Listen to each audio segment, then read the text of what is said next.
உலக புகழ்பெற்ற ஓவியரான ரவி வர்மா அவர்களை இந்திய ஜனாதிபதி அவர்கள் ஒரு சிறப்பு விருந்தினராக அழைக்கப்பட்டிருந்தார். ரவி வர்மாவும் அந்த விருந்தில் கலந்து கொள்வதற்கு ஏக மனதான ஆர்வத்தோடும் ஆவலோடும் காத்திருந்து தயாரானார்.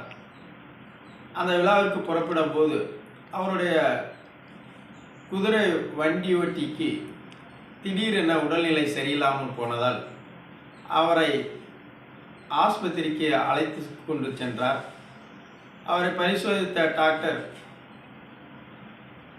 நல்ல வேளை சரியான நேரத்திற்கு இவரை அழைத்து வந்தீர்கள் என்று அவர் உயிரை காப்பாற்றினார். இந்த கலவரத்தில் அவர் விழாவிற்கு செல்ல வேண்டிய நேரம் கடந்துவிட்டது. மிகவும் வருத்தப்பட்டார் ரவி வர்மா. வேறு ஒருவராக இருந்தால் இது போன்ற ஒரு விழாவை தவிர்த்திருக்க மாட்டார்கள். ஆனால் அந்த விழாவை விட தன் நலன் பெரிது என்று விரும்புகின்ற குதிரை வண்டி ஓட்டியின் உடல் நலனை பெரிதாக கருதிய ரவி வர்மா அவரை காப்பாற்றியதை பெருமிதமாக கொண்டார்.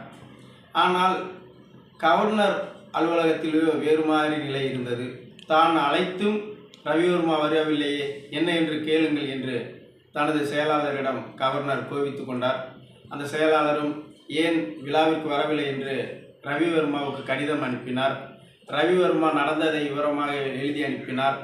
அதற்கு கவர்னர் செயலாளர் அவர்கள், கவர்னர் விழாவை விட உங்கள் வண்டி ஓட்டியின் உடலா முக்கியம் என்று பதில் கேட்டிருந்தார். அந்த பதில் ரவி வர்மாவுக்கு கோபமாக இருந்தது.